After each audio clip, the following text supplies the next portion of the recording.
Have you ever felt that even when surrounded by people, your heart remains isolated? Do you sometimes sense that no one truly understands you, that your words are constantly misinterpreted, and your intentions go unseen? What if this persistent loneliness isn't a result of your circumstances, but a wall you unknowingly build around yourself? Welcome back to the channel. Here, we go deeper than mere motivation. We unravel the unseen patterns of mind and spirit that shape our lives. If you've been struggling with emotional isolation, spiritual dryness, or a sense that you're disconnected from life itself, today's video might just be the light you've been waiting for. We're going to talk about the silent prison of self-enclosure, and more importantly, the one step that begins the journey toward openness, connection, and spiritual freedom. Let's begin with a hard truth. With self-isolation doesn't always look like shutting the world out. Sometimes it looks like being present but numb, talking but never truly opening up, smiling while the heart slowly grows colder. This isn't always a conscious choice. It often begins as self-protection. You've been hurt, maybe by a betrayal, loss, failure, or just the constant noise of a world that never seemed to understand your softness.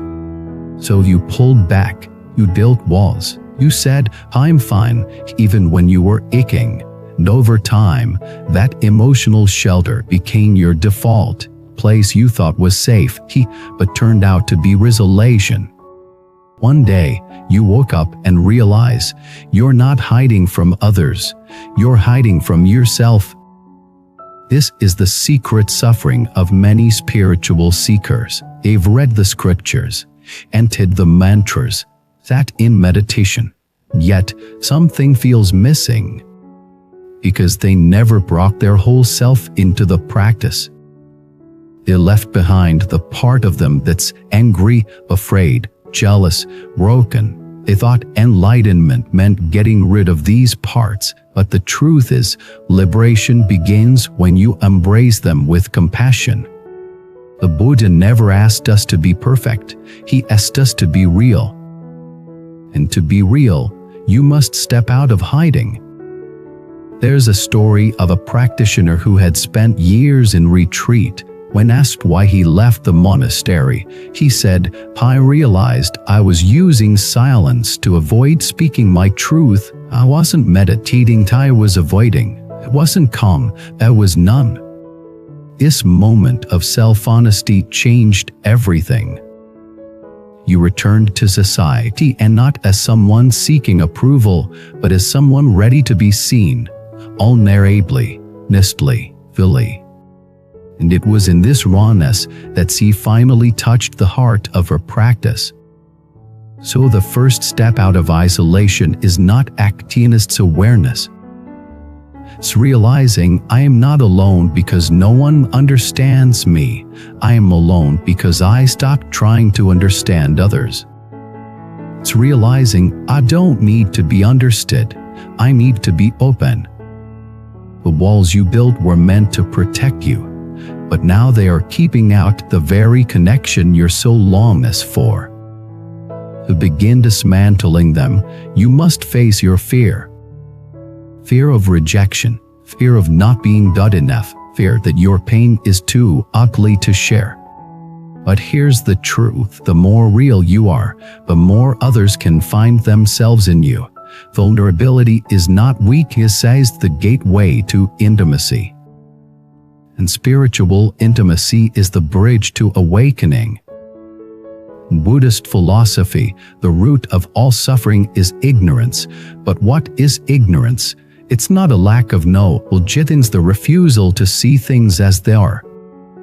When we isolate ourselves, we live in illusion. We project, assume, we create entire stories about why others act as they do without ever asking them. We fear being misunderstood, yet we never try to express ourselves with clarity.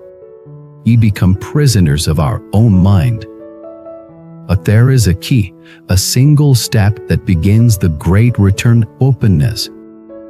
Openness doesn't mean sharing everything with everyone.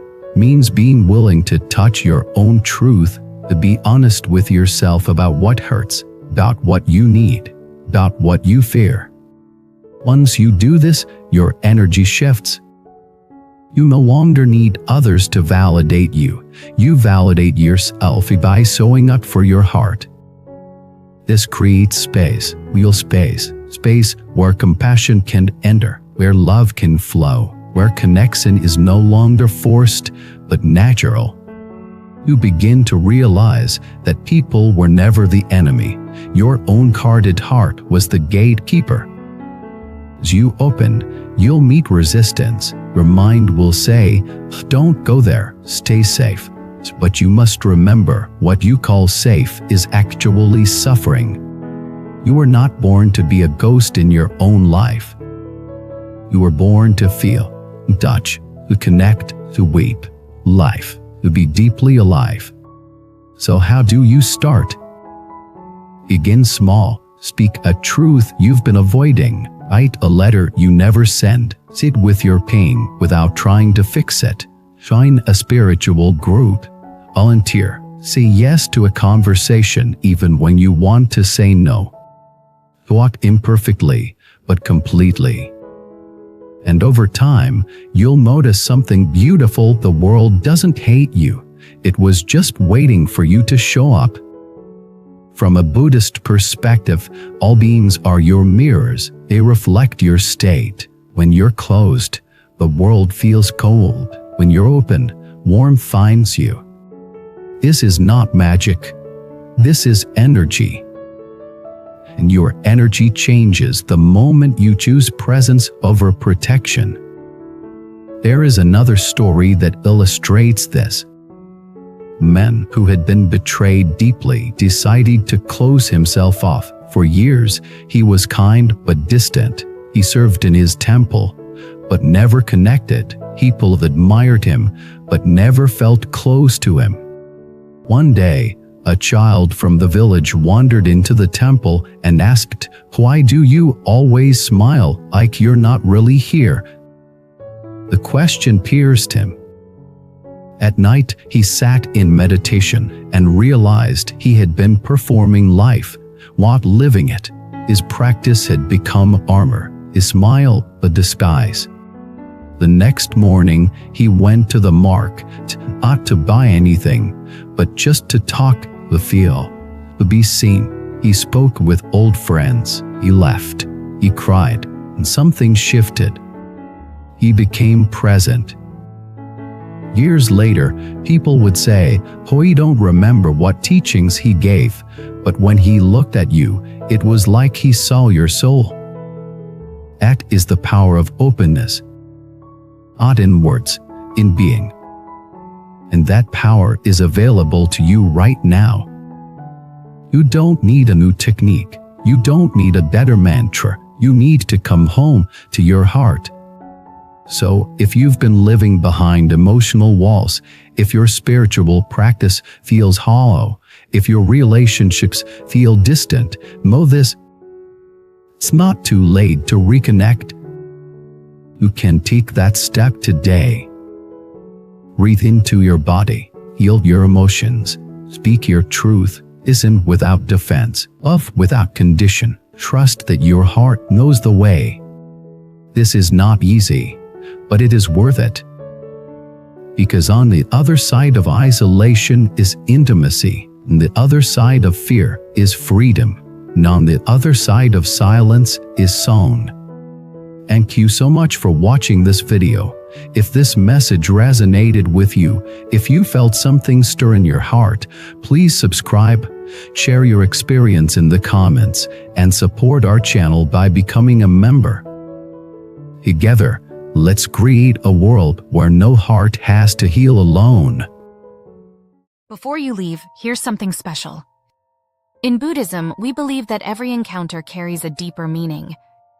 Would you like to discover your true soul connection, the one written into your destiny? Take the soulmate test today and unveil the hidden truths of your journey. Click the link below and begin your path now. http://soulmate. You wisdom more, come, white.